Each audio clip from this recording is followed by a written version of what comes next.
That guy's a squid. By the Yeah, way. absolute squid. I would say the best NCAA hockey program. You guys have got to get it figured out. This is gonna be a problem. Like, I was scared. Change. Yeah, man, I got chills all the way down my body. It was so loud. There had to be like close to 1,000 people inside this room. Jesus. Yeah. I turn over and there's just a black blob cube flying through the air right at Kane. Supposed to be the refs are like Arkansas's D2 team. Yeah. My neck cracked so hard. I felt like people like playing soccer at the soccer fields over there. I was like, I'm just gonna say you scared all the fish away. yeah. Gracias. All right. We're live. Episode 1 of the Southern Puck Podcast. I know what you guys are thinking. Everyone you know and their mother has a podcast. And so why would you watch ours? Well, everyone you know has a boring podcast and it sucks. And they try to take it serious and give you the news and you don't care.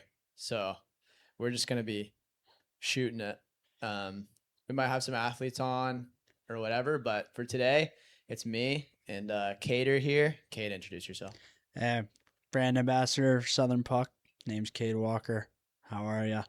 Oh, yeah. One of the founding members of Bands, our new officials gear. Great apparel. Go check it out. Oh, yeah. If you're a hockey official, have you ever seen there's some really good like apparel brands just for officials, like Stripes and all that. But we started our own called Bands, and check it out at southernpuck.com. But Bands is official apparel for officials, made by officials. So it's pretty cool. Go check it out. But for the first episode of the Southern Puck Podcast, I thought it'd be cool to talk about how Southern Puck started, because I've never really talked about it before. But I'm the founder of Southern Puck. For those of you who don't know, my name is Hunter Bemis. I'm not a good hockey player. Never was a good hockey player, but I played when I was a kid. I started at like age 6 to 8 or something when we had that rink in Tulsa that now there's a youth group owns it, and they've like turned it into their youth center, the Asbury Church over there.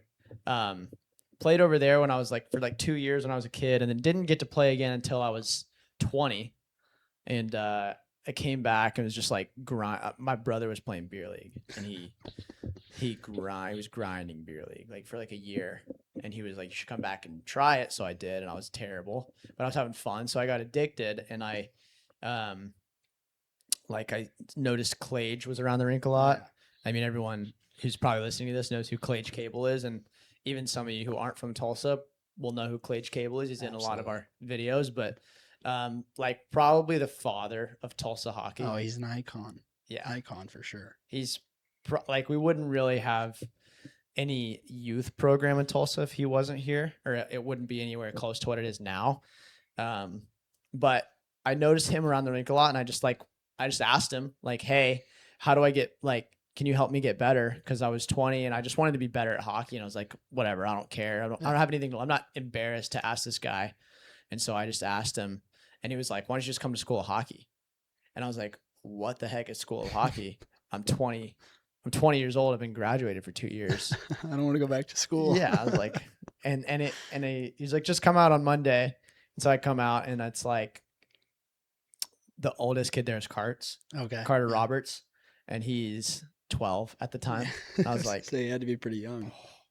But they were, obviously way better than me. Carts back then was even nasty. Just as nasty as he is now.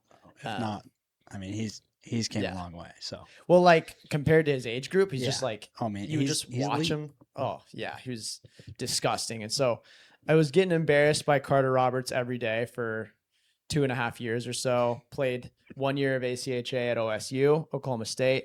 That was kind of a joke of an idea for me. Like, I was playing for 4 or 5 months, and this guy at the rink was like, hey, OSU's having a tryout. And I was like, that'd be hilarious. I'll just go and just get pumped.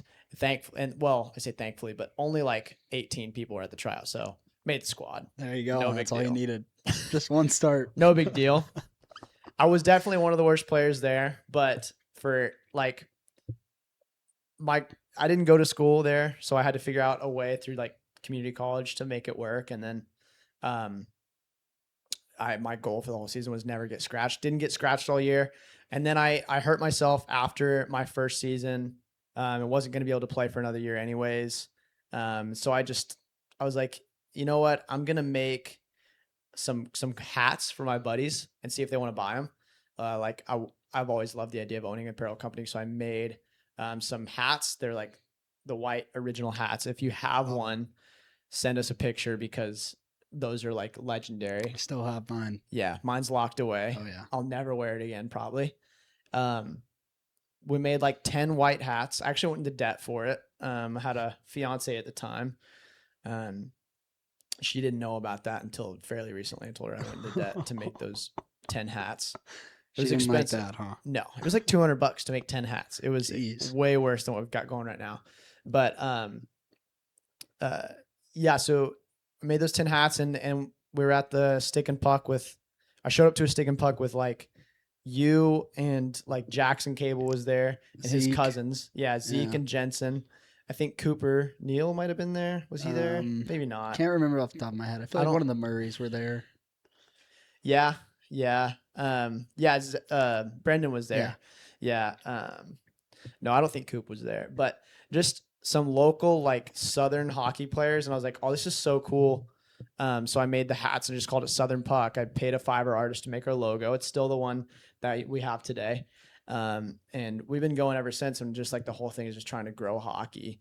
And I was like, I noticed Cade. He had been to like a lot of Stick and Puck, so obviously I knew him. I got him to buy a hat from me, and then he went to the Wish Cup. I don't know if you tell them about the Wish Cup. Like, what was that like? How did you end up there? Like, what was that like? So it would have been, I believe, the 2021-2022 season. I played for the Nashville Spartans in the USPHL, and our media guy, his name is Colby Collier, and he did phenomenal work for us all season.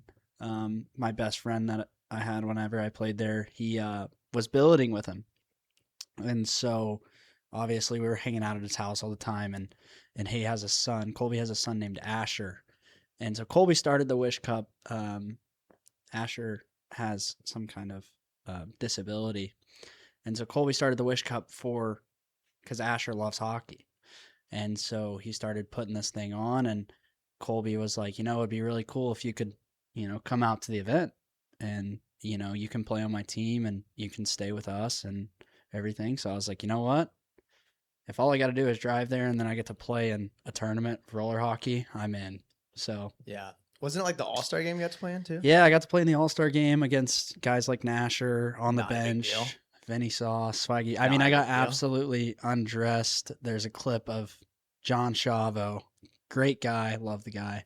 Insane roller player, man. Like, got a clip him feeding me a 1T sauce pass. Wide open back door. I'm on my offhand. I'm already not a good player. That's why I switched to being a ref. Just absolutely fanned on the shot. Yeah. We'll try to link the clip here in the video now. But it was an insane time, and I'm so grateful that I was able to be a part of that. Yeah.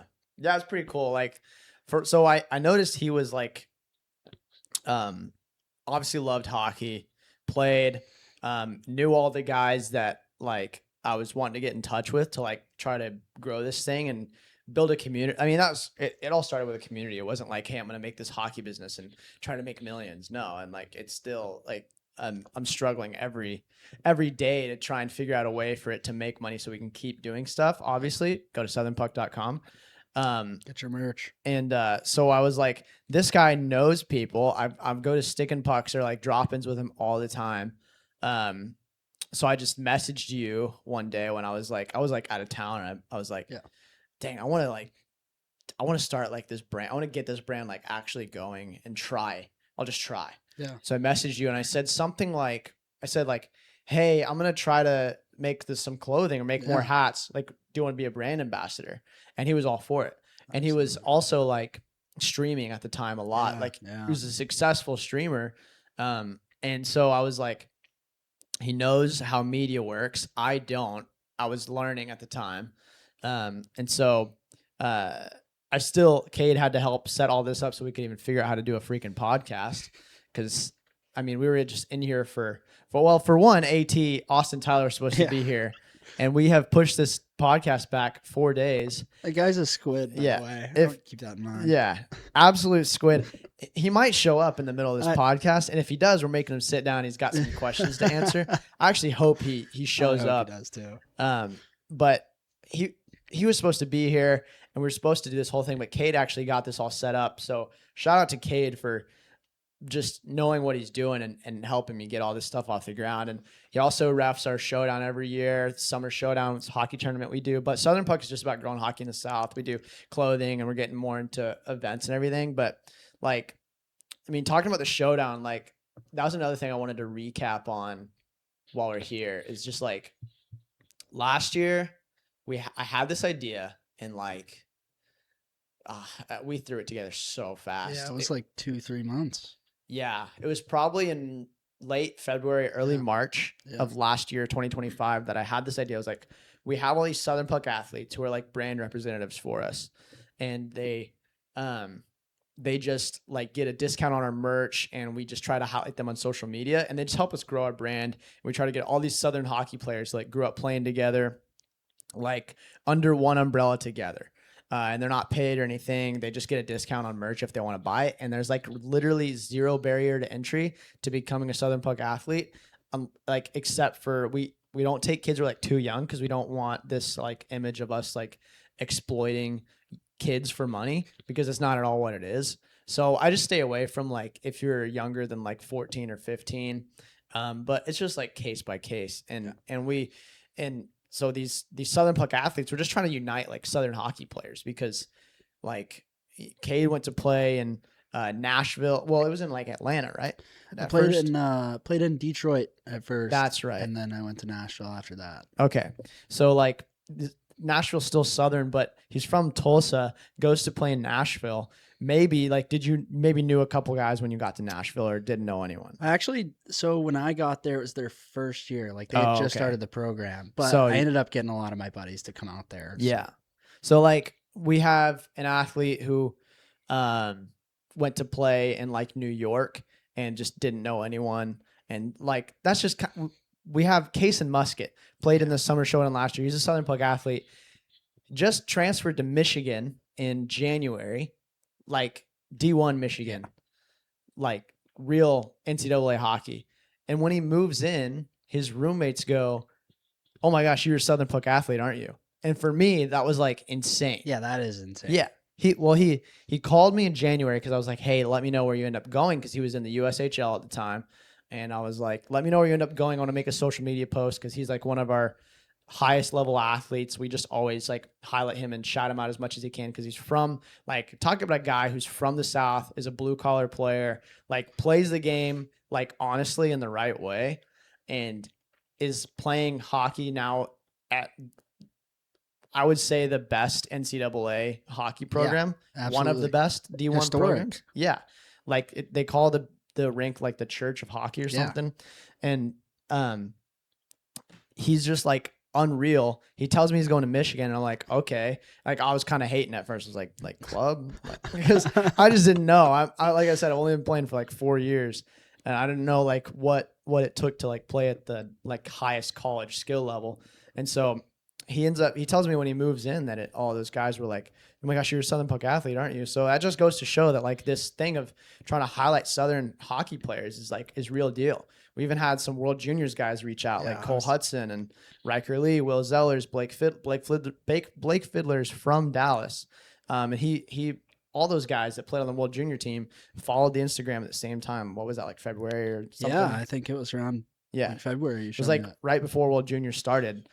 They were all in the locker room. They had like Southern Puck stuff on the whiteboard in the World Juniors locker room. I'll see if I can put the picture up right now. Yeah. Just like huge shout out to those guys for just like recognizing our brand. Like, talk about like blue collar hockey play. This is a blue collar brand. Like it is like we just work as hard as we can to grow and try to make hockey like fun in the South. You know what I mean? Like we're not affiliated with USA Hockey or anything like that. Like, we're just doing whatever we can to make hockey fun. But I think a lot of these guys saying that is a credit to you and like what you've done with the brand. Like you work so hard to like, you know, you promote stuff on social media all the time. You do all kinds of things. So I think that's a credit to like you and how hard you work. So like props to you, man. This No, is a great thanks, man. band. So Dude, I'm just pumped on it because like the opportunity for me to be able to work in hockey one day and like maybe this makes enough money where it can be like my job and I can hire all my buddies. And we talked about like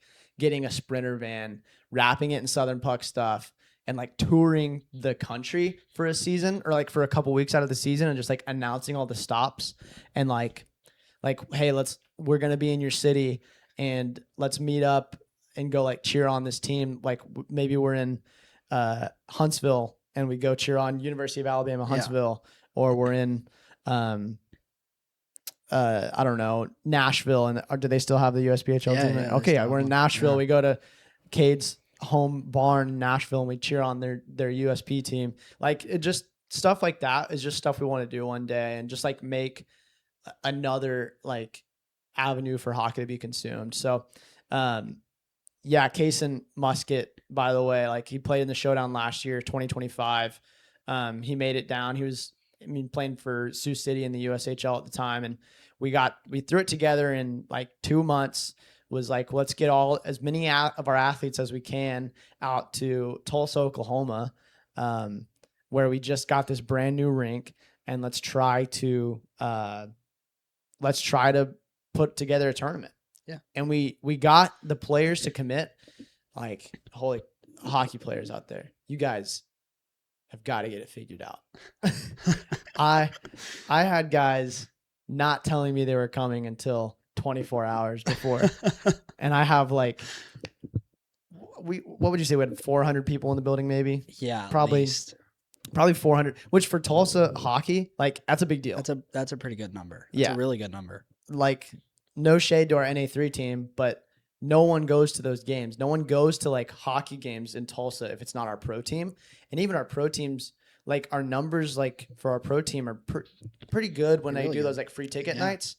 But like still, every hockey program in the South struggles to get people in the building, but we like partnered with the youth program to try and get like, shout out to Clage and Celeste. Yeah. Like we got a whole bunch of families in the building to watch, and man, that's just most stressed I've ever been. I got sick for like a week straight after the showdown last year because I just didn't know what I didn't know. And so I was just stressing out about everything.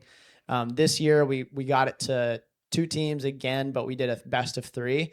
Last year, everyone was like, man, we wish it was a best of 3 because like red felt like they would win and black wanted to just play more. And it was just like electric. Like it was a good game last year. Fun. Yeah. We split the teams up ourselves, which thank goodness it was even, because if it wasn't, like I was going to be to blame.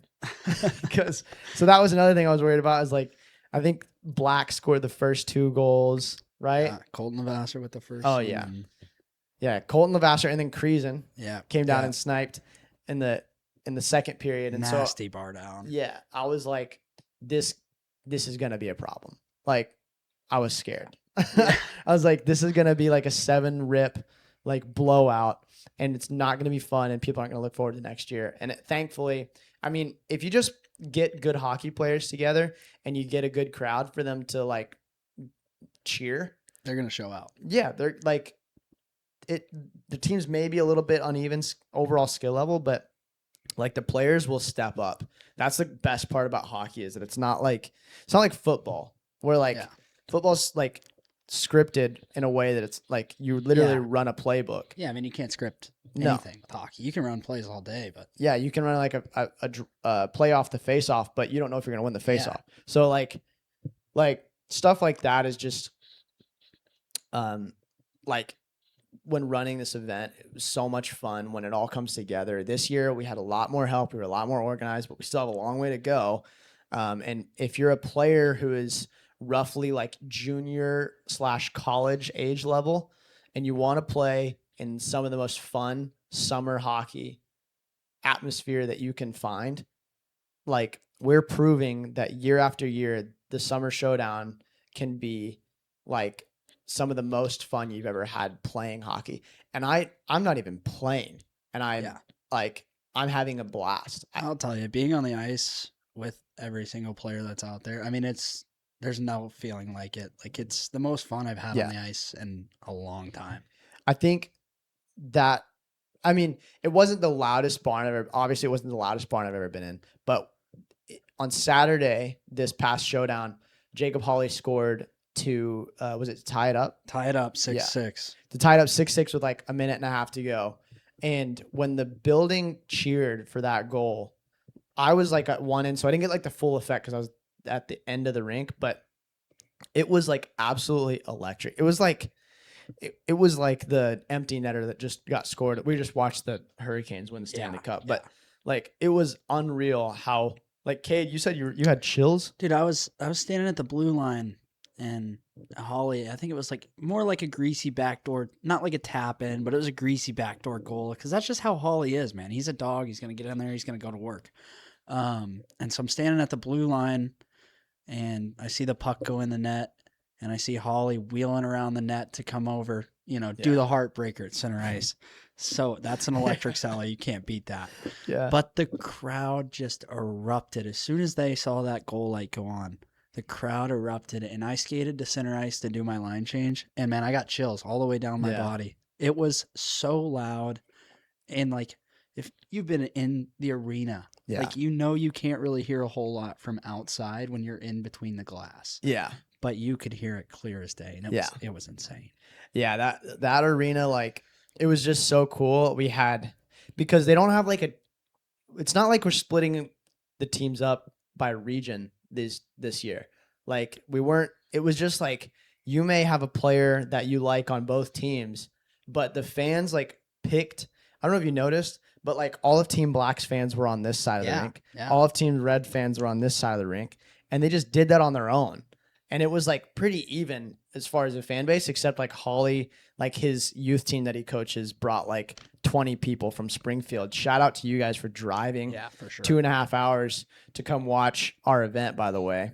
And whenever he scored that, I mean, they went crazy. They had like a huge sign with his face on it. They had posters. They Dude. had the whole 9 yards, man. And then it goes to overtime, and Red, after losing the first 2 days, they ended up losing the event because it's best of 3, but we still played the Saturday game as a showcase event. And they win it on Saturday in front of the biggest crowd all weekend. In OT with Nolan Davis, played for the Warriors this past year in the Null, and he scores the OT winner, and it's just like, it was just awesome because they still got like the showcase medals, because Black could have won on Saturday. Then Team Black gets the medals and the trophy and potentially the MVP. Yeah. And then Red gets nothing. But the fact that Red came back and at least has something to take from the weekend was like, was awesome. Yeah. Format was not like, I wish we would have just done like Saturday was like winner take all. Not because I wanted Red to take it all, but because it just felt like Saturday's game had a little bit less on the line. Because, you know what I'll say? Because AT's not here, I'll say I wanted Red to take it all. But. Yeah.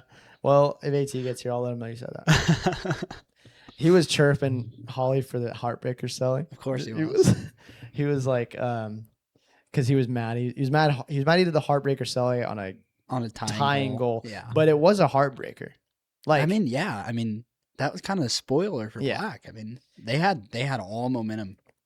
It was 6-on-5, and well, it was after he took the brutal penalty on Jackson. Just stapled him into the end wall. Yeah, Jackson has the puck. Like, I was in like the scorer's box, so I couldn't really see it well. But from what I saw, Jackson gets it in the corner, and he's like looking to like clear it up the wall, and he's like, he takes a look, kind of fumbles the puck for a second. And he's like 3 feet off the wall, and AT just boom right to the numbers, dude, right in the numbers. Jackson's head first. Yeah, there was like an imprint of his body on the glass, and AT gets the penalty, and he's just ripping Brad in the penalty box. Shout out Brad Keene. Yeah, Brad Keene traveled from Michigan to officiate the summer showdown, and he did it great. And AT was ripping him. And after the game, I was like, dude, that was a penalty. And he's like, I know. He's just that's AT. It doesn't matter if he agrees with you or not, he's gonna rip you. I mean, he was ripping me all game from the Yeah. puck drop of Saturday to the end. Yeah. I mean, I heard it all. That's the fun part about it, is that like everyone knows each other. So Yeah. it's kind of cool. Like as it grows, obviously it's not going to be the same. But the long-term goal of the showdown is to like try and make it like states versus states. Yeah, that was my question. Like, I think I wanted to do the showdown because of Four Nations last year. Oh, Like, because It's when was electric Four feel. Nations? Like January or something? yeah, it was around. It would have been around January, around the Christmas break, I guess. So I watched it and I was like, what if we had like a miniature version of it for like the best up and coming Southern players, where it was like the states or regions versus each other, and we just couldn't get like that specifically figured out for last year, but we just got what we could, and I think that honestly, for starting, it couldn't have been any better. It couldn't have. I wouldn't change a thing of how it was, but the long term goal is to like we'll have a team Oklahoma, team Texas, team Florida, and one state might like Texas might run away with it for a few years because they're just They That's got some just- good talent down there, man. yeah, they're like I mean, their development, the amount of players they have, it's unbelievable. But when you put your state on your chest, like who knows what can happen? You know what Yeah, I mean? absolutely. Like you're playing for your pride of your state, you know, at that point. And if Southern Puck can be in any kind of catalyst for states to get their teams better, like you're developing like USA Hockey has their committee to select the Team USA. Yeah. You know what I mean? What if we get states to have their own committees to select their teams? Like, hey, these are our best players. Let's send them to the showdown. And you know, it might not always be in Tulsa. We might do it in a different city every year. But Right. like just the fact that that's a possibility, and why hasn't this happened yet? Why isn't there a anything where you go represent your state? And I understand it's summer hockey. You don't want to get hurt. You're probably not always going to get the best players because you got guys like Zeke Cable, who's he wanted to play in the showdown, and we probably would have had him, but he had to be in Edmonton Yeah. because he plays Yeah. for the Oil Kings. How are you? Like he's going to the WHL. From Dallas, by the way. Yeah, I mean- another Cable from this one's from Dallas, and he got drafted at 15 to like second or third overall in the U.S. priority draft in the WHL. Yeah. To the Oil Kings, and he just gets better. Like Right. He's one heck of a player, man. every year, the kid just gets better, and it's just like some guys you're like, okay, they're gonna you expect guys to have like a down year. I mean, like I haven't been around the game for very long, but I know that. Like Yeah. you just have guys who are really good, have a lot of upside, they just have a down year. Yeah. For whatever reason. And just he hasn't yet. And he might disagree. He might say, like, oh, I was brutal or whatever. Because he says that crap all the time. You know, he's like, oh, I'm brutal this year. And he's got like 3.4 points per game. Yeah. And you're like, dude, you're playing tier 1. Like, You're not that brutal. so the showdown, yeah, it's just like I just want that to blow up, man. That's a great thing though, because I haven't seen anyone else doing that. I mean, No, yeah. Like that's what I wondered that for the longest time, is like there's nothing where you can like obviously like there's so much pride around the Olympics, like USA and Canada go back and forth, and to like capture any of that experience for like ourselves to like compete in that kind of way where it's not like the team on your chest, you know what I Yeah, mean? It's yeah. like this is where I'm from. Like that's just another layer of hockey of competitiveness that like is just untapped in youth, or like it's not really youth. I mean, if we're gonna do like junior and college age level, I just feel like it could be so good. But I mean, that's a great thing. I mean, yeah, I think eventually it's going to be able to blow up. And there's going to be so many people, and yeah. Well, speaking of the showdown, I put a story out a few days ago for people to ask questions, and we got some good ones here. So I'm gonna go through them, and we'll just see. We got some really good ones. So, first one is from AT's girlfriend. Says, "Why is Emma Bemis so hot?" Emma Bemis is my wife, and she's so hot because God made her that way. Is That's a great question. Yeah, I'm not Haley. going to answer it. No, yeah. Like, don't you dare answer that one. Is Jacob Hawley your favorite? That's from his girlfriend Haley May. I don't really know what that means. Is he my favorite player of all time? No. I mean, I don't know.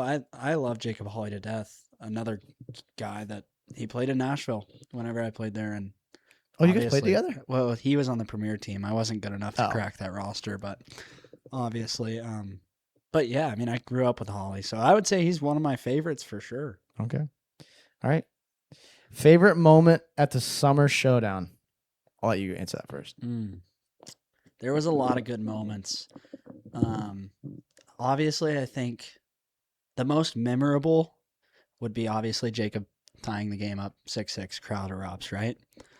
But I don't think there's anything better than me standing at the bench doing my line change, getting chirped by AT. And I can't say what he said, but I'll tell you, we went back and forth for a good minute before I completed my line change and was like, okay, we can start the game again. Yeah. Yeah, he's he's just ruthless. He will not stop.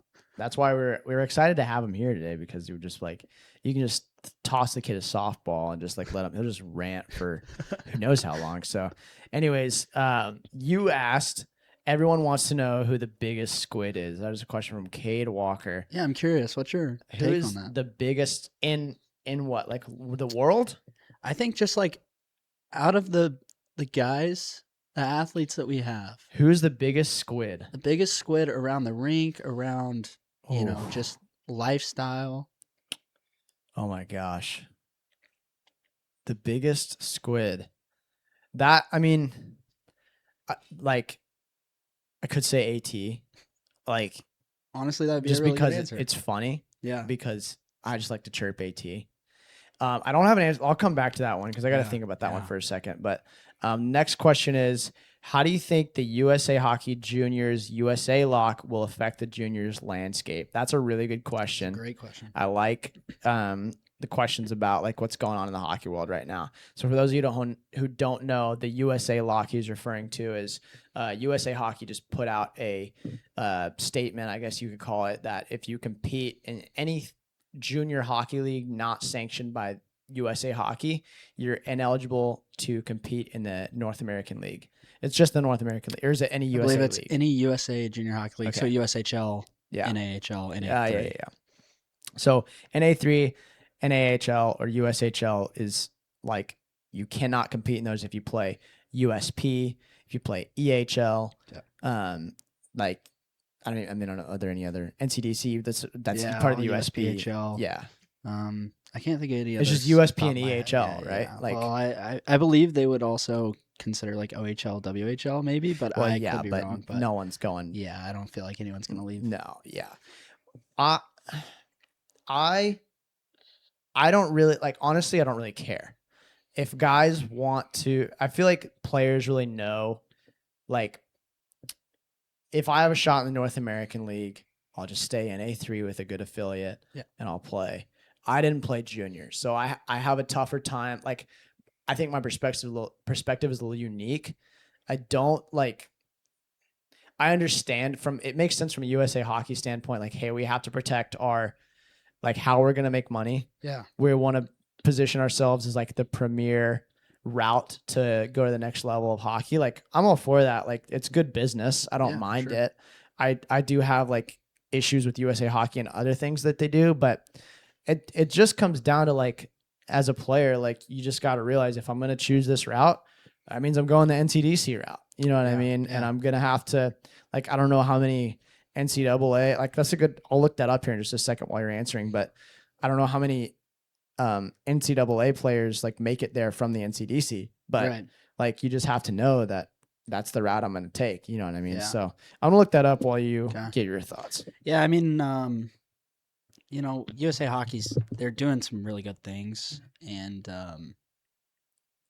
I don't know. I think that, coming from someone that works in the North American League and the NA3, and obviously I haven't touched the USHL, but so I can't really speak on that. But I think that kind of league and development, like you would want to play in that. So I think for the fact, like if you want to go, like you want to go play USPHL, and that's your route. But the null route is just it's a different kind of hockey. Like it's really good hockey in USA. I mean, obviously USA Hockey is a staple, um, with everything they've done, especially for development and NTDP team all the way to the Olympics, everything. So, I mean, obviously the NTDP team has a USHL team or a team in the USHL.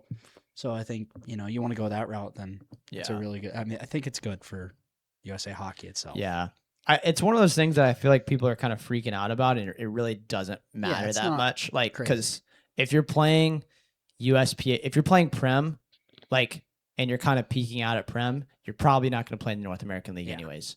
Like, maybe if you're like one of the top guys. Yeah, I mean, you may end up on a really good NA3 team if you're, yeah, yeah. But you're not gonna. I mean, maybe like a fourth liner in a Yeah. North American League, but Like, just looking it up, like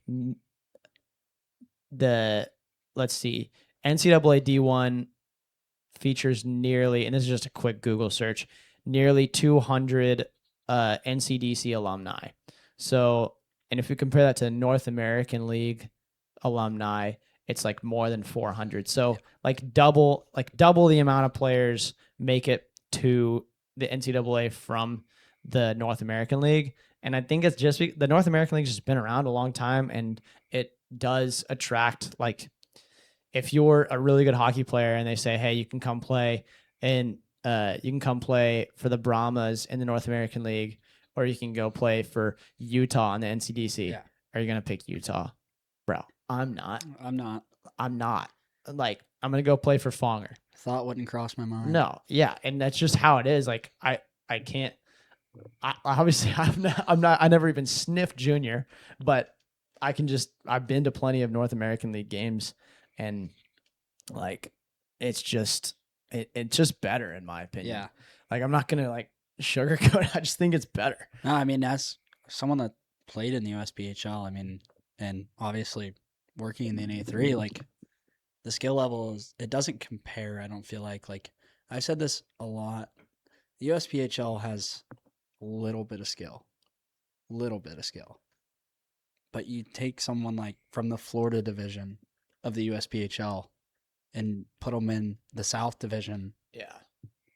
There's not a comparison really. Like No. the South division itself, and I feel like that speaks for the whole league, Yeah. but it's just a different breed. It's Yeah. a different kind of hockey. So Yeah. And you have the NA3 is so funny because you have like divisions like in the Southeast where scores are like 16-1. You know what I mean? Like, you worked those games Yeah. a lot of the time, and like people kind of like just make fun of it. And so a lot of those kids like that are playing in A3 in like Atlanta getting pumped for 50 games out of the season, or in Tulsa getting pumped for 60 games out of the season, Yeah. or however long. There's like 60-game season, right? Or 50? yeah, I think it's close to 50. Okay. I'd have to do the exact number. Whatever it is, like you're just getting pumped all season long, and you can go succeed in the USP, and you're like, well, I'm probably not playing North American anyways. Like yeah, I would rather have fun playing in a place that might be a little bit farther away from home than I'm going to pay for junior anyways. Yeah, if you're playing tier 3, yeah. Yeah, like, I mean, some guys get their NA3 season paid for or whatever, but it just depends on your team. But if you're just like an average player, like, we've got guys who didn't do well in Tulsa. They went and played Prem, and they had better seasons, and they enjoyed it. And that's the biggest part about like junior. Absolutely. That a lot of guys forget is that, like, yeah, your team and your organization's taking it so serious, but you just gotta enjoy hockey. Yeah, for a while. I think part of you has to understand, like, this was my thought process whenever I was playing, because when I was still playing, I was still like in the mindset of I'm going to go play in college. That quickly changed. But guys just forget that you got to also still have fun, but you're also still trying. Like if you want to go play in college, you're still trying to achieve that goal. But the main thing for me both years was just have fun. Yeah. And that's the biggest part about it, I think, is hanging out with your teammates as much as you can and just enjoying where you're playing at.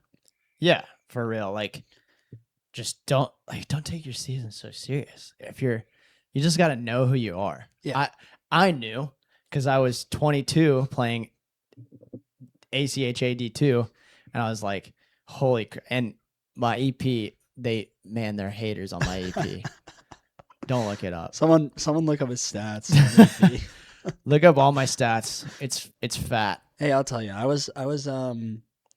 told you I was getting on TikTok Live so that I could get used to being in front of the camera again, and we got to talking about hockey somehow, and I think everyone, because I have a bunch of hockey jerseys up in my room. Yeah.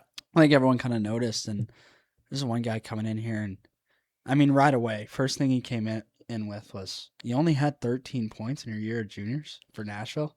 I said, oh, you already looked at my EP. You're my biggest fan. He said 49 penalty minutes. I said, yeah, 2 of those were 10-minute misconducts, so I don't know what the rest were.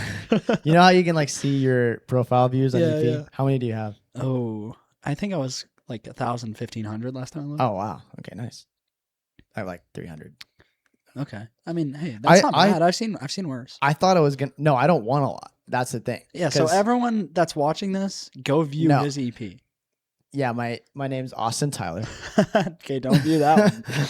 You got to look up Squid to find that EP. No, like, because I thought that maybe this is a little bit scummy of me, but I thought because people knew who I was, they were like looking at my EP, like, did this guy even play? And so I was like, crap, I'm gonna have like 20,000 EP views, and I looked, it was like 300. I was like, oh, thank God, because I have 2 games, 0 points on my EP, which is total BS. That is not true. I'm not even gonna lie.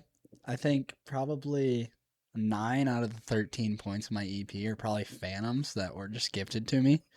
Shout out our team manager. Yeah. Because when she was doing the stuff for us at home, like recording the points, yeah, she would just I'd be on the bench. Yeah. My name would get announced. I'd be like, oh, yeah, here we go. Our team manager was a forward, so he wasn't helping out at all. No, they were all going to him.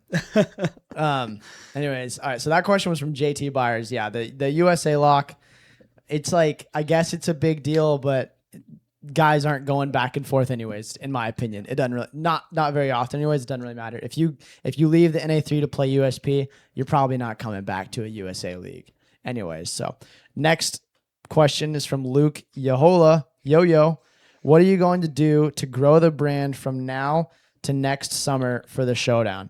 So we're doing the podcast right now to grow the brand, but no, just in all seriousness, like, we're really going to try to hit that state versus state kind of mark, get some, like, we love all the guys that we like brought to the Showdown, and we want more people to like want to play at the Showdown, but we're like really gonna just every year keep trying to get as good of players as we can, as high caliber skill level as we can, to where it's almost like each state is bringing their best. And we're not always going to get their best because guys don't want to get hurt or whatever. They're scared, and it's not, and they have cams. Yeah. It's full contact hockey, and we allow fights and everything, but it's not like a goon, like, event. No, it's just like playing for pride, and we just want that to be that. But yeah, like, as far as growing the brand goes, the podcast, for one, we're gonna have more episodes of Summer Puck coming out. I've got one that I still got to edit. Just keeping Instagram and TikTok going, trying to release more clothing. We have some golf stuff up on the website right now because it's summer now.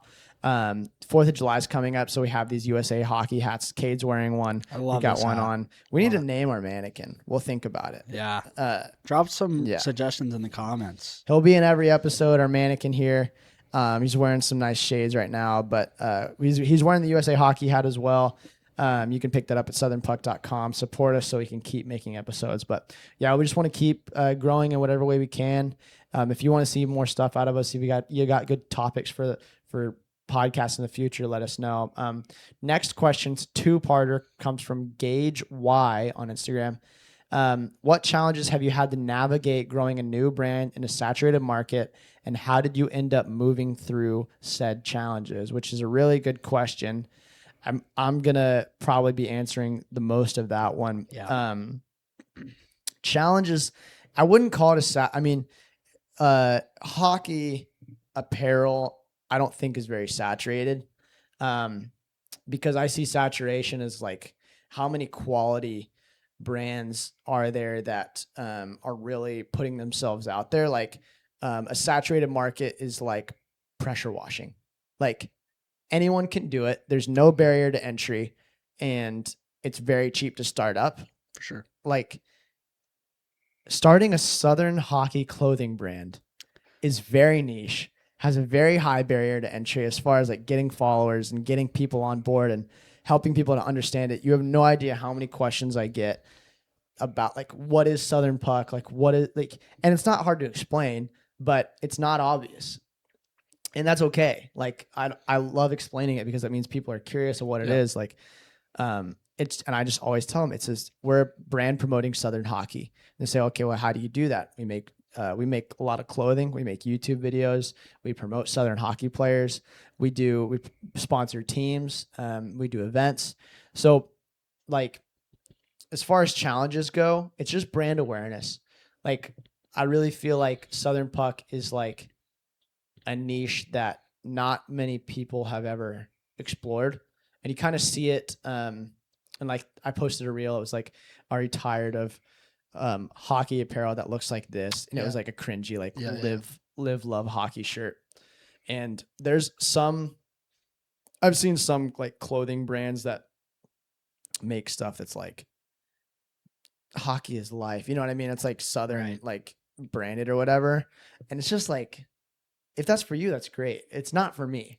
Everything that I make, so quality. Like, well, like any design or anything, it's just like, I made it because I wanted that. I wanted to be able to like go into a store. Hey, I want to be able to buy like this hat that's in like, it's two guys like skating on Lake Placid in New York City, and it's all embroidered and it's really nice. It says United States of America, and it's hockey themed. Like, that was something I wanted, but I didn't see it.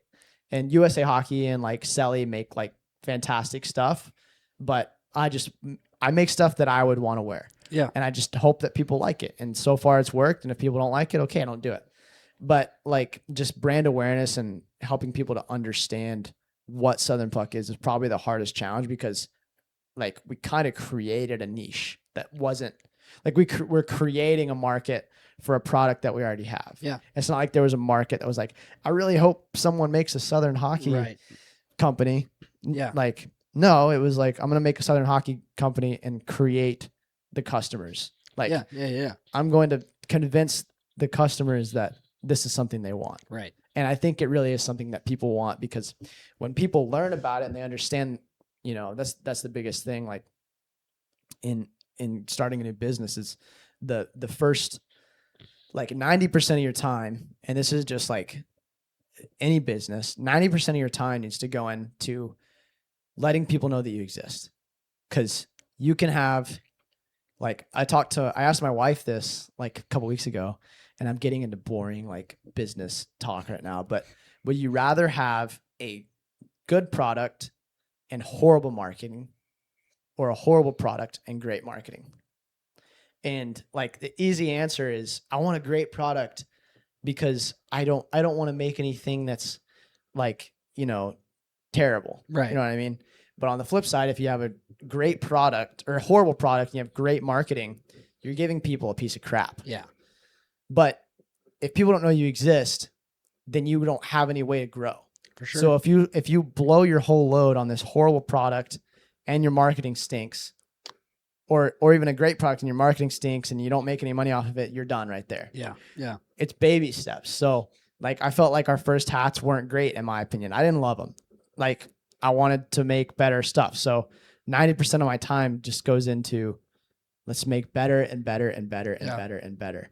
And the whole like, would you rather this or that? The whole point of that isn't to say that I'd rather make a terrible product and let everyone know I have it.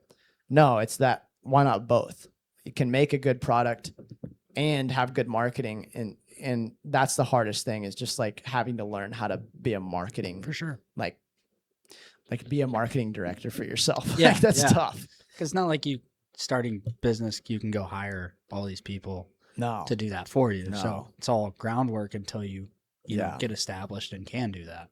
Oh yeah, no, it's all the people like yourself and like all of our athletes and everyone that are like helping the brand grow. That's the biggest thing. Like the athlete program is the most valuable thing in the brand to me right now. Absolutely. Because that is like that's like a Google review. Like for Right. like a pressure washing Yeah. business. Yeah. Except it's a Google review that's like pasted on their Instagram bio. Yeah. You know what I mean? Yep. So the fact that like players are willing to do that, like I love all my athletes out there. And I tell them every time we get a new athlete, if you need anything, message, you can text me. You have my phone number. Yeah. If you message the Instagram, I'm the one who reads it. Like you have unlimited access to me if you need anything Yeah. at all. And I just love my athletes so much. So yeah, the biggest challenge is just letting people know that we exist. That's the biggest thing. Carter Kelly asks, thoughts on Luke Yahola? You answer this one. I think I have an answer for my biggest squid. I was gonna ask if that was what it's gonna be. No, I love the kid. We spent a lot of time together. We hung out so many times, and he's a great kid. But God, can he be a clown sometimes? Yo-Yo is probably one of the funniest people that I know. He's hilarious, dude. He's one of those guys that he'll just say something and he has this deadpan stare where you're like, is this guy an idiot or a genius? Because like if he's not an idiot, then he's a comedian. He just wants you to AI that video, bro. Yeah.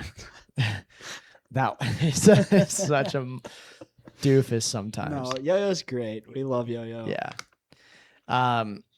What is your Luke Peckham 88 says, what is your opinion on how many more draft picks will be out of the South? And then it says, especially North Carolina. I don't know anything about like North Carolina people coming up that are going to be like drafted, but I will say, since we're close to like Texas and everything, in the next like, I would say 3 or 4 years, Yeah. you're going to see a lot of Texas players being drafted to the NHL. Like, and that's my opinion, obviously. I think Cade might agree. But yeah, no, I agree for sure. like, we just talk about guys who are up and coming, like Colin Potter at ASU. Okay. Yeah. I mean, like we talked about Zeke. Zeke has an incredible upside. You got players like Ethan Zhang. Just got drafted to the Dub. You got guys like JP Hurlbert, Blake Fiddler, Yeah. already drafted. Yeah. And there's so many more that I'm just drawing blanks on right now. But like, I just think about it a lot, how many guys are in like the Dallas market that are up and coming. Arizona as well. Yeah. Arizona is just like unreal. Growing like crazy. Yeah. Like they obviously had an NHL team. Florida is insane. It'll just keep getting bigger. And Florida is probably the fastest growing like Southern hockey market. Oh, yeah. Like having 2 NHL teams, obviously there is huge, but it's still seen as like, that's what's so like awesome. It's so weird and so awesome about like Southern hockey markets is because you'll have a place like Florida with 2 NHL teams, but kids from Florida are still like seen as like a non-traditional, like you're not a hockey player. Yeah. You're not a real hockey player. You're not from Michigan. Yeah. You're not from New York. You're not from Minnesota. Right. Like, even though they have as much access to just as good of training and development and like programs and honestly nicer facilities than a lot of like, probably, yeah. They just don't have a rink on every corner like you do in Minnesota. Yeah.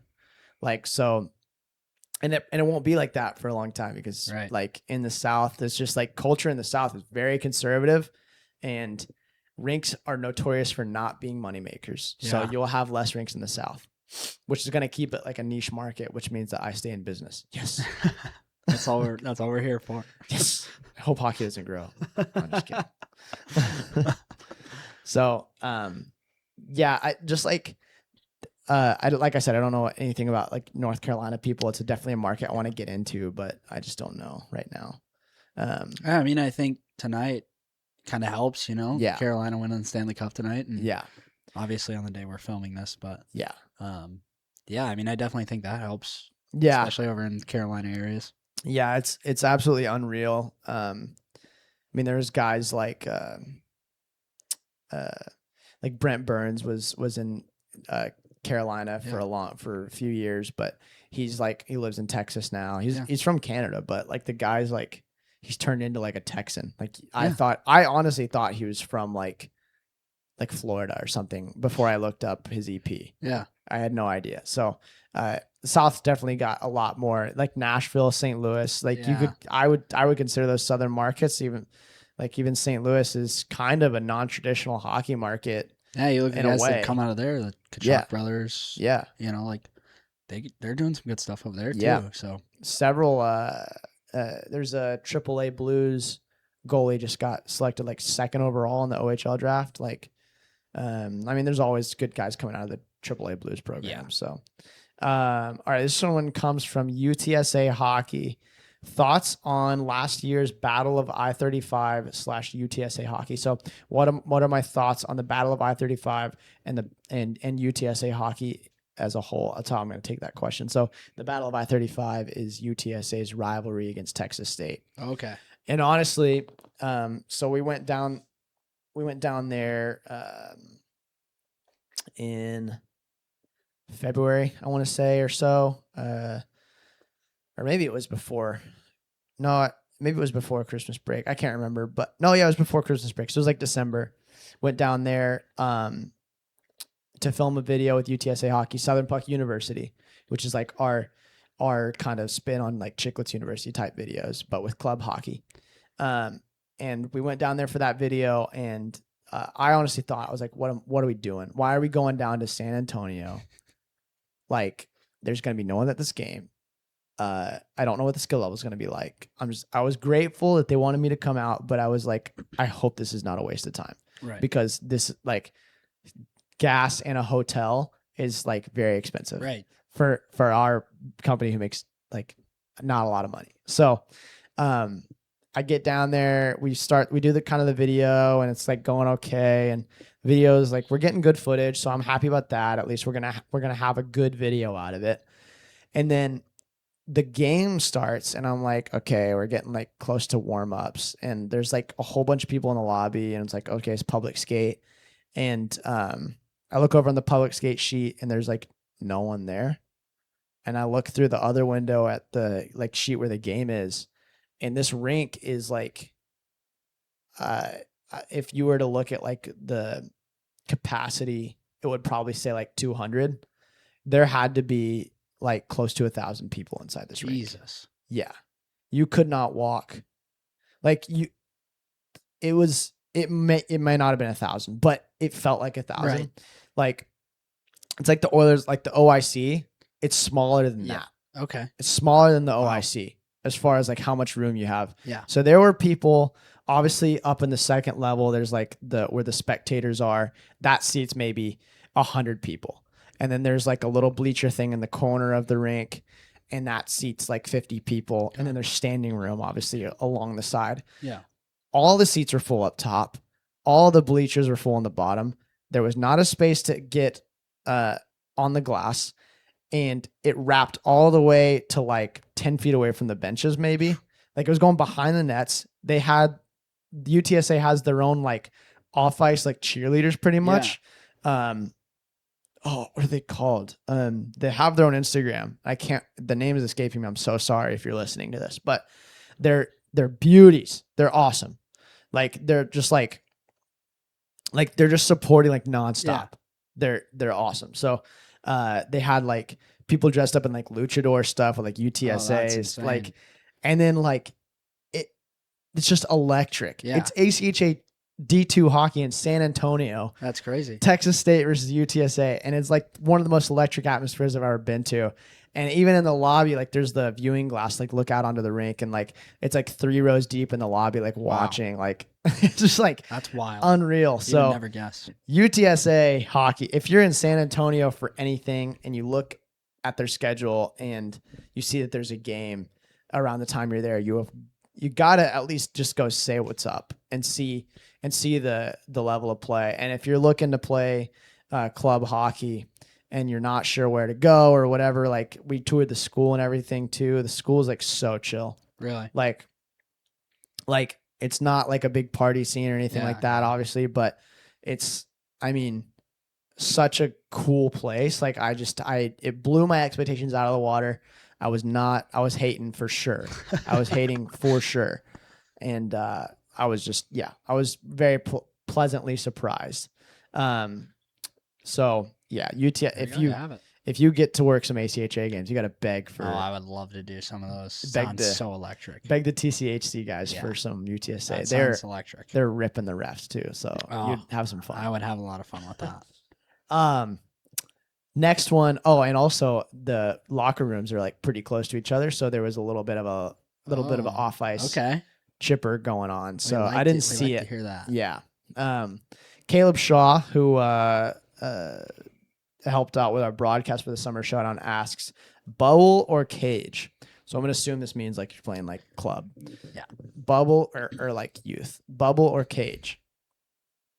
I'm gonna be honest. You've experienced all three. You've gone through all three. I have. I've spent a lot of time with all three, visor, bubble, and cage. I've never done the half cage, half visor thing. No, too dust. That's horrible. Too dust. JP, I don't care if you had 200 points in 30 games. That's horrible. Yeah. Like, it's all about sty. So that's half the game. Yeah. And I'll tell you, I may be less than a point per game in beer league, but my sty will always be there. 10 out of 10. Yeah. I get a little bit intimidated when I see a player with a bubble. Really? Yeah. Okay. I'm like, oh, this is a skill guy. Yeah. This guy's nasty. If they look a little like, I'm assuming we're seeing a player of the same skill level in a bubble and a cage. Which one are you more intimidated by? Honestly, the cage. Really? Yeah. I'm assuming if it's done right. But I mean, what was that? I was a cage guy. I don't know. We just got a text message. Did you yeah, come through our ear? Holy crap! Oh, it's Bluetooth to my soundboard, I think. So that's why it came through. Let me see. I don't know what happened. Sorry about that. Let me turn that down. That absolutely blew my ears apart. That one was loud. So why do you get more intimidated by a cage? I don't know, man. I wore a cage when I was little, but I don't know. I feel like I have a fear with cages because when I wore a visor and I was going up against the cages, they'd always hit me in the face because I'm not a tall guy. Yeah. So when guys are coming to hit me, you know, like I'm just getting cages to the face. So and bubbles don't hurt as bad, but the metal cage straight to your face. I don't know if we're going off intimidation. I don't know. There's something about the cage that if you have it like hung right, like you got the cage hang going, you got the sty with your helmet, like it just looks scary, man. Little bit of like the guy who has like a little bit of like helmet tilt. Oh yeah. And the mouth, like the chin piece right over his mouth. Right over his mouth. Yeah. That guy is a little bit intimidating. Yeah. But like I'm thinking like guys like Jensen. Okay. Yeah. When you see a guy like that with a bubble and you're like, we got a guy in beer league who's from Sweden. He always wears a bubble. Yeah. Yeah. And he's just like, maybe I'm just experiencing PTSD and I'm just projecting because I'll play even in college. Like you played against those guys with the bubble who are just like, my experience is they're always like the smartest, like most patient. Yeah, that's my hockey IQ behind them, dude. It's like, and it's just terrifying. Yeah. I don't know why. I don't know. I wore a bubble once when I was younger, and I don't know. It fogged up too much for me. So I felt really cool when I would wear a bubble. Yeah. I think I was just projecting what I used to feel seeing someone with a bubble. So when I wore a bubble, I was like, oh yeah, I'm nasty. Yeah. And then I was putting up smoking open nets, putting up 6 points in Ben's league per game, or saucing 8 foot high, saucing 8 foot high pucks. That we played. Kate and I played in an Arkansas beer league tournament. Actually, AT was on our line. Yeah, AT was the only one who didn't do anything all weekend. Yeah, he didn't. Yeah, he didn't. You got into a fight and I had a goal. Hey, I scored 2. They just didn't count it. That's true. Yeah, and so we each had a Gino, and AT did nothing all weekend. Squid. Loser. But we're in like, so we beat the best team of the tournament, and in our heads we're like we won. Yeah. But we had the last game of the first night. Pause. Can we talk about the hotel room before that, or like that's why we Okay. weren't dying. Hang on. I'll talk about that. But we had the last game of the first night, and then the first, like pretty much the first game of the next day. And so brutal schedule. We played the best team in the tournament the night before, Yeah. and then we have to wake up and play one of the worst teams. So we thought we're fine. Yeah. But we're at the hotel. Obviously, brews are flowing. AT and I have to share a bed because I told AT, I'm sleeping in this bed. You can, I don't mind if you want to. Cade was like, I'll take the pool out. I was like, AT, I don't care if you want to sleep in here, but I need this bed. I'm 26. Like, you're a young boy. You can sleep on the floor or something. But AT decides to sleep in the bed, and you're like, all right, okay, whatever. It's not a big deal. I'm a heavy sleeper anyways. But how did it even start? You and AT are just like messing with each other or something? Or? I mean, I don't know. I think me and AT were just kind of chirping each other. Yeah. So I first of all, every time I'm about to fall asleep, AT would just be like, "So we're winning tomorrow or what?" I'm like, "Yes, we're winning tomorrow." I'm like, "All right, good night." So we're winning tomorrow or what? I'm like, dude, Every time. oh my god! Like went on for like an hour. This kid like would not shut up, and then he and you and AT start kind of like chirping each other. I forget what was said, but AT gets out of bed after you guys are chirping each other for a second, just like jumps on you, and right, that's how it started. And then we kind of hear you get out of your bed, and we're like, oh, he's about to jump. So we slip out of the bed, and you just jump onto an empty bed. So we kind of 200 IQ'd you there, and then you like threw the couch cushion. AT threw it at me first. He did? Yeah. Okay, so it started with you. Yeah, being, I told him. I said, "Don't throw anything Yeah. at me." Yeah, you said Cade goes, don't throw anything at me, especially this couch cushion right here. And I was like, well, you shouldn't have said that. and so it's quiet for like 2 minutes, and then I hear AT start squirting. I hear AT just It's like a little rat, dude. over towards the couch cushions on the floor, and he comes. I turn over, and there's just a black blob cube flying through the air right at Cade. Smacks me right Yeah, in the face. Smacks you in the face, and then Cade throws it back, and there's a TV at the end of our bed, and you had to have missed the TV by like less than an Dude, inch. I was praying. I couldn't see a thing, but I Yeah. was praying I didn't hit it. There was a TV there, like 2 baffles, Yeah. and it was just it was close. It was a recipe for disaster, but it didn't turn into a disaster. Yeah, and then AT was like, "I got our alarms. Don't worry, boys." And I was like, "All right, bet," which I should have known better. And we wake up. What was our game at like 9:30? Yeah, I think it was a 9:30 puck drop. Yeah. So I was like, "All right, boys, set an alarm for 8:30 so we can get out of here, and we'll just like throw our gear on at the rink." And I think we got up at 9:15. Yeah, I think I texted the group chat saying L3 would be a little bit late Yeah. at 9:15. Yeah, we were line 3. That was my decision. AT was low key kind of chirping the lines whenever I made them. Desperate for Dude, line 1. I was like, listen, we can't just put, because he's a skill guy. Yeah.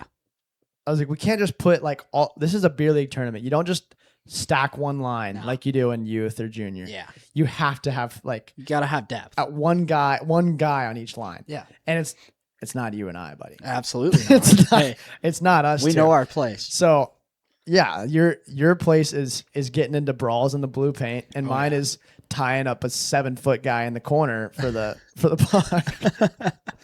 And then if I tie him up, you come and help. And then if you tie him up, AT comes and help. And so, no, we get to the rink with like 5 minutes before puck drop. We play absolutely brutal. From line 1 to line 3, play absolutely terrible. Horrible. We lose to probably the worst team in the tournament, and I didn't even ask who won the tournament because I was just like, So whatever. rattled. yeah. So rattled. I mean, it didn't bother me. It's a beer league tournament, but I was like, I don't want to know. I don't Yeah. care. It should have been us. We beat the best team there who beat us last year, We and won this our next year we're coming for the freaking trophy. Absolutely. Greg Betzold and Keller Sims, We're coming. we're coming We're for coming. it. And so, so all that to say, in the third period, I think we're only down like 2 goals at this point. Yeah, I think this was to get us within 1 or to tie it up. I can't really remember. AT, I actually really like when AT plays center because he plays it the right way and he like battles in the corners in the D zone and everything. And so I can just fly the zone and just sit out there in the neutral zone. Wait, just be like, AT, both of us at the same time, just sitting at the blue line. I'm over here. And so he won like a battle in the corner and just rifles one to me in the neutral zone. And I get it. And I look up and it's just me and you and one defender. Yeah. And I'm like, oh. And so I kind of like slow down and let you get ahead of me a little bit. And then you open up to receive a pass. And I was like, oh, I could pass this right through the defender's legs and it's perfect. Or I can sauce it right over his stick. And I sauced this thing probably 8 feet in the air. It was at my head. Yeah. By the time it hit me, it was at my head. So Cade had to wait for the puck to drop until he was probably at the goal line by the time. And let me tell you, I didn't catch that thing with my hand. I let it hit the ice and still tried to rip the onesie. It was probably in like by teamwork the worst hockey play we could have made. Yeah, but you had arguably the 2 worst guys on the ice at the time on a 2-on-1 with no other support. It was just us. Yeah, man. So, hey, I already had my goal for the weekend. I had my Gino and my tilt, so I was good. Yeah, Cade got into a fight in game 2 against the best team in the tournament, and AT ran away. AT actually. Keep in mind, AT was already in the box, and all the squid does when I get there is open the door and give me a fist bump. Doesn't say a word to me. Just opens the door. Yeah, I saw. Cade gets into a tilt in the blue line or in the blue paint, and AT just like looks and kind of sees him and just like gets scared and goes into the box and stuff. I was like, AT, get out there! I don't even know why he went into the box. He didn't even have a penalty. Were we on a penalty kill when that happened too? So for some reason, Cade and AT are out there on a penalty kill together. No, we were killing AT's penalty because he wouldn't shut up. So he was already in the box. Yeah, he was chirping. I think it was even. I think they took because AT was chirping the bench and wouldn't shut up. Oh, okay. And so they took him and they took the guy from the other team's bench. Oh, okay. And so we were 5-on-5, and then that happened. Yeah. Well, tournament didn't go our way. Yeah, just brutal. I don't think it was L3's fault. No, it was. We're gonna blame L1. Maybe our attendee. Can we blame our attendee? I don't know. Yeah, Joey. He's gonna be so rattled. He's gonna hate us. I'm gonna get a message in our group chat later. Anyways, so yeah, we didn't get the outcome we wanted in the Arkansas tournament, but I sauced it 8 feet high. Cade got into a fight during that game actually. So we got to the rink 5 minutes till puck drop. First shift, Cade gets like a suicide pass. Oh, so bad. I got rocked. Cade gets a suicide pass at the blue line, and like he's not even going north. You're going like I'm going east to west. Yeah, you're going towards the boards. And it's blown up at the blue line. Mind you, I didn't know this was contact hockey. It's a beer league tournament. It's not supposed to be. The refs are like Arkansas's D2 team, yeah. And they just let us play, which is kind of cool. But at the same time, I was like, I didn't know. Like, I was like, this is like a junior game. It's like grown men, like just bodying. Open. It was the most like textbook open ice hit I've ever seen in my life. I kind of stopped. So clean. I stopped playing. Like, okay, there's gonna be something here. No, they just let us play. I was like, all right. So we just go. About the only thing I did good all weekend. First game had a B-way. It was kind of a one-on-one, but I just went wide, had no one with me. So I just was like, I'm just going to shoot it, hope for the best. I don't know if you play, anyone who watches this plays golf, but if you chip it and you kind of barely hit it the first time and then you hit it again on the way up, that's what I did. The puck was probably going 3 miles an hour and the goalie just missed it. And I scored. And they don't ask how, they ask how many. I realized it went in. I was dumbfounded. I looked at our bench. I was like, did this really just happen? And everyone's freaking out. So I wheel behind the net. I go to the corner and I wizard Selly down the wall. And I'd go down the line. These guys are pissed. I mean, it's barely like they don't know that I'm not a goal scorer. So it's like for me, we're I was L3 for a reason. Yeah. I was just like I was just going nuts. Dude, I was going nuts. So I got that one goal, felt great. I was like, I don't have to do anything all weekend now. I'm good. And then about the only thing else I did was just like win a couple battles on the wall, and that's about it. And then I sauced one. 8 feet high. That sauce was Yeah, awesome. That's that probably sauce the was- best it's thing I've great. ever done. So that was the Arkansas tournament. Why do we even start talking about I don't that? know, but let's talk a little bit about what happened pre-tournament when we went fishing at this pond. Oh my God. And let me tell you, I've never seen someone Oh so my eager to go God. swimming when we had a game in 30 minutes. So I'm really into fishing now. I just started, I mean, I fished all my life, but got really into it this year. And so I texted the boys. I was like, hey guys, if you got fishing poles, bring them. We're going to go early and try to fish a little bit at some ponds around Arkansas where this tournament is. And so we go to the lake first, get nothing. We leave there, go to this little pond. And we're all just kind of sitting on this like peninsula part of the pond. And I'm like, AT's talking about something. He's always just yapping. So I'm listening and I'm like slowly reeling in, and I'm like, just kind of like, I'm so like, my wife thinks I'm ADHD, but I'm just like thinking, like daydreaming while I'm fishing. And I don't even realize I'm walking into the pond. And so I'm listening and I just go to take a step, nothing there. My foot hits the water, and it's one of the most athletic things I've ever done. I stepped into the water, took my foot back out, and it was just too late. I just ended up falling. Like my feet went into the pond, like up to like the middle of my shins, and I smacked my head on the ground, bro. My neck was so messed up. Oh, Yeah, that's gonna be my excuse for why I had a rough tournament. yeah. Because my neck was. But yeah, you so genoed, so that's all that matters. I did. But I wish someone had a video of that, because Oh, I would throw it in the podcast right now. it but was hilarious. It was so loud. It was. I felt like my neck cracked so hard. I felt like people like playing soccer at the soccer fields over there. I was like, I'm just gonna say you scared all the fish away. Yeah. like that's why we didn't catch anything. no, So that water was so dirty. We weren't catching it. Yeah. No matter what. honestly, I think all of that was because of the cage or bubble. Question. That's what it was. Yeah. I don't know how we got on that, but this one's from Casey Mitchner. When's the next summer showdown? That is a good question. I've actually been talking to the rink already. It's going to be in Tulsa again this next year. We're thinking probably first week of June again, just because late or mid-May, there's like still some people like in school or whatever, and we want like fans to be able to make it. And then for players too, like we want, obviously, like I said, we want really good players. So sometimes the Robertson's still going on around that time. Around mid-May. Mid-May. So we just want to avoid all that stuff, give guys a chance to get a break. And then late May, I think, is Memorial Day. So Memorial Day weekend, people are going to be out of town. So we just wanted to avoid that. So probably first week of June again. We're going to still get that nailed down. And like I said, we're shooting for 4 teams. So you got a good player, you know a good player, you are a good player. Send us a message if you want to play in the Summer Showdown. We will get you set up.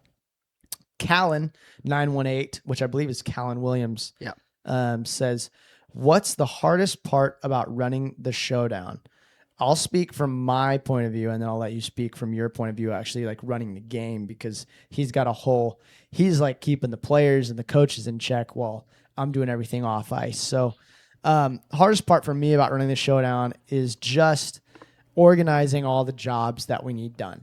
It's so much. I get so much respect. I understand so much. What am I trying? I gain so much respect for the people that do this every week, I guess is what I'm trying to say.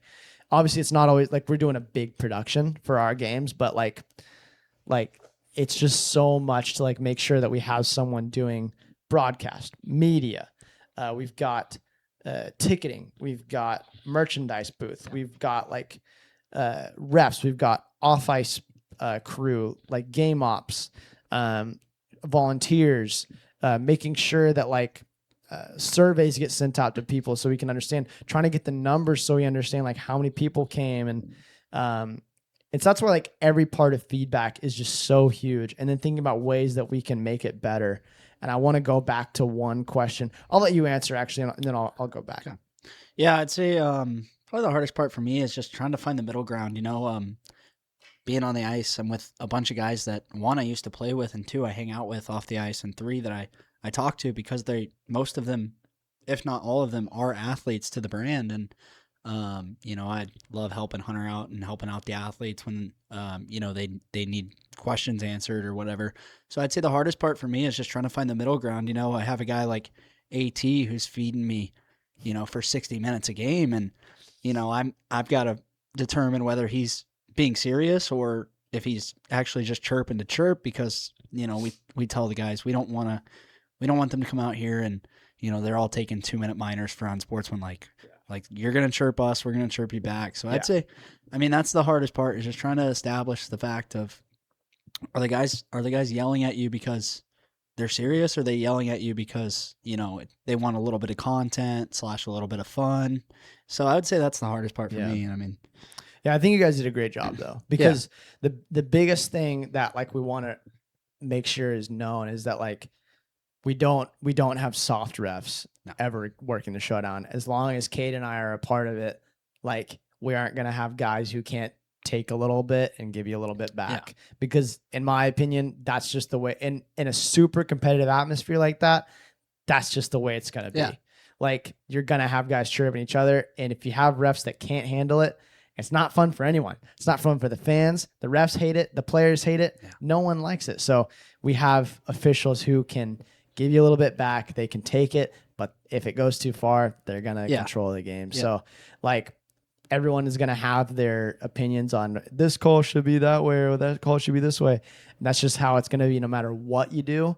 So like, if you're a player who's like, well, I don't know what the officiating is going to be like, is even worth it. You know what I mean? You have a bad relationship with refs, just come try it out for 1 year. Give it a shot. I'll tell you firsthand, like, we understand from our side that these players aren't here for free. Like, they come here on their own money, and they pay to play in it. So we understand that, they're not here for us to police the game. Like, we'll interject when we need to interject. But as far as that, we stay out of it.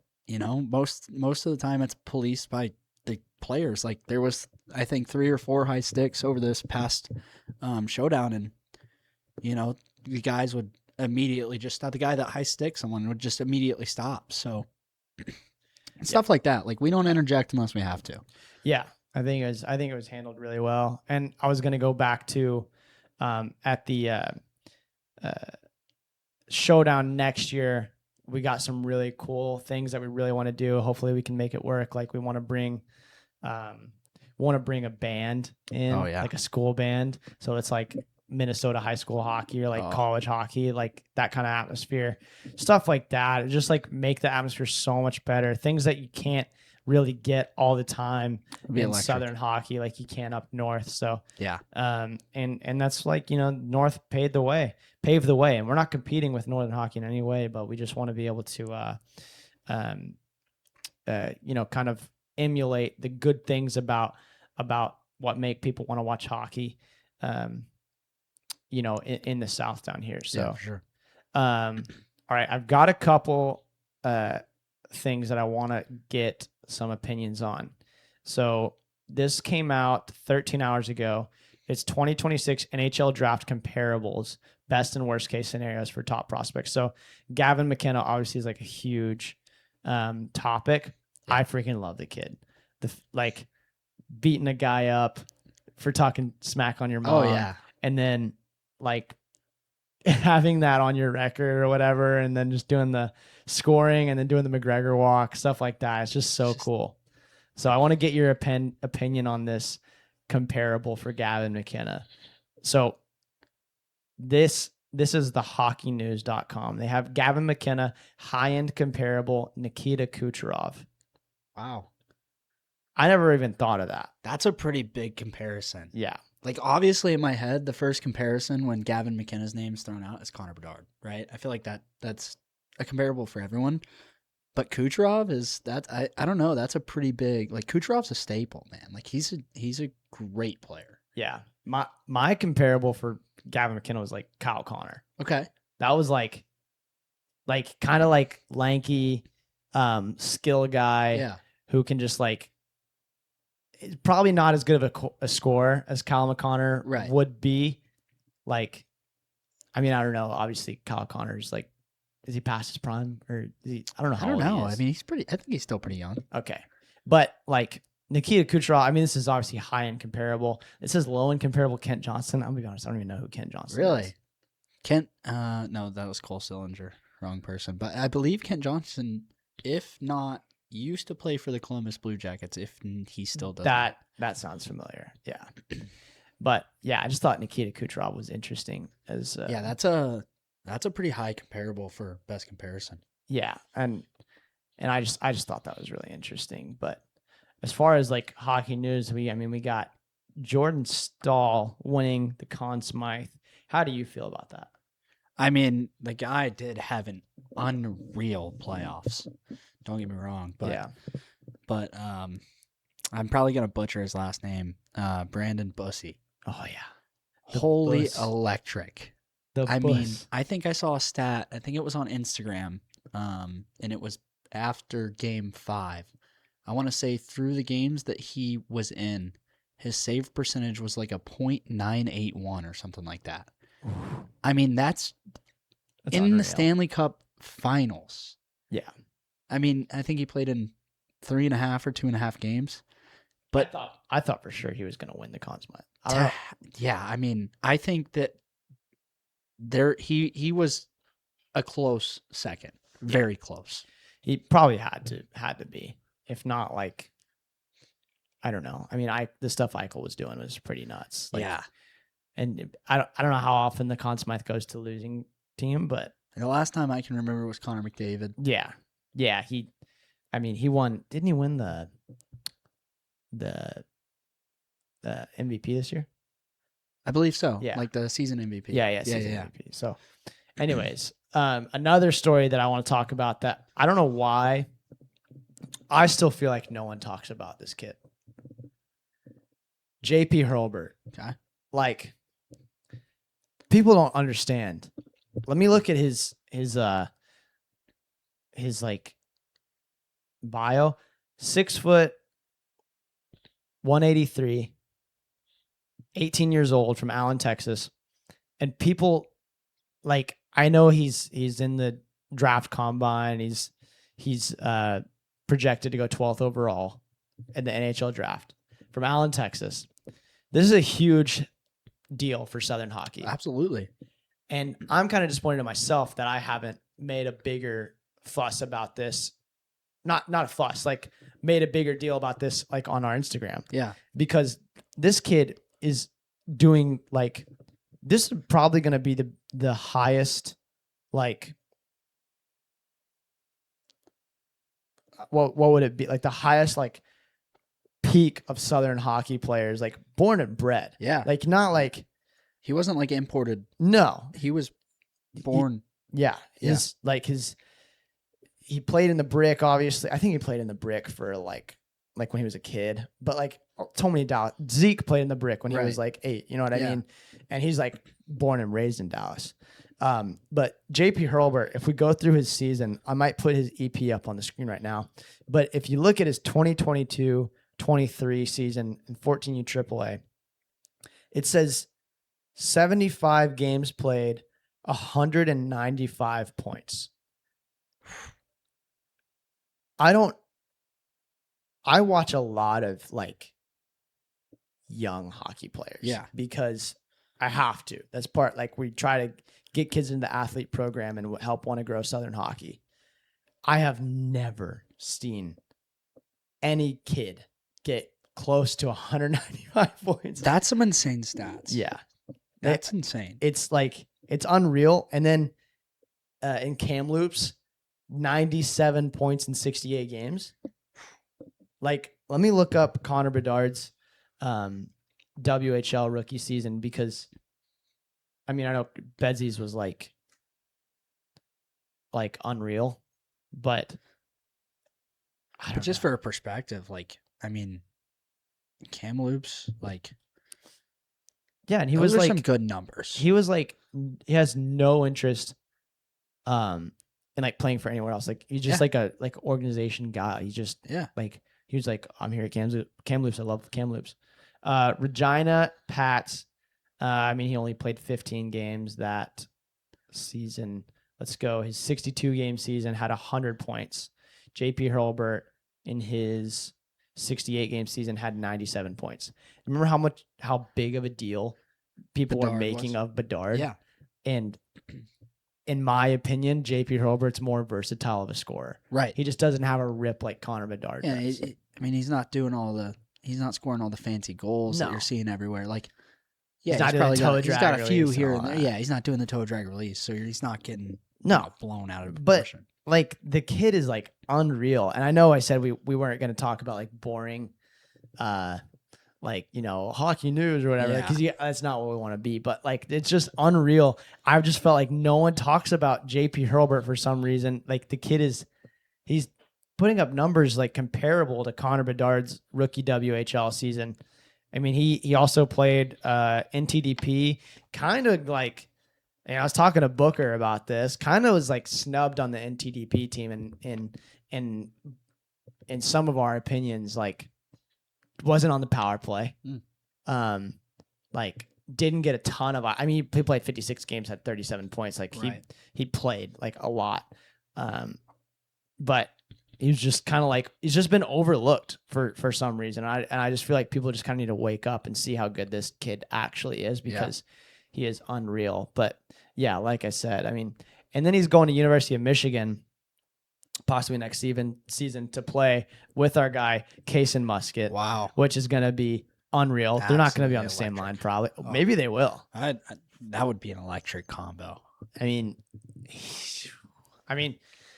Kaysen is just like, he was like a fourth line guy.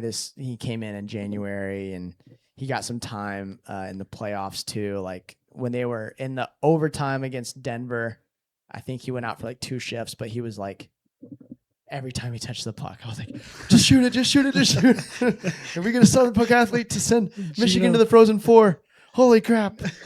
So that'll be cool to see Kaysen and JP together at Michigan, and Yeah, that'd be maybe we get a little bit of networking going between them. It'll be cool to see maybe some Southern chemistry Yeah, that would be come awesome. along. Put him on the same line, coach. Yeah, we don't need JP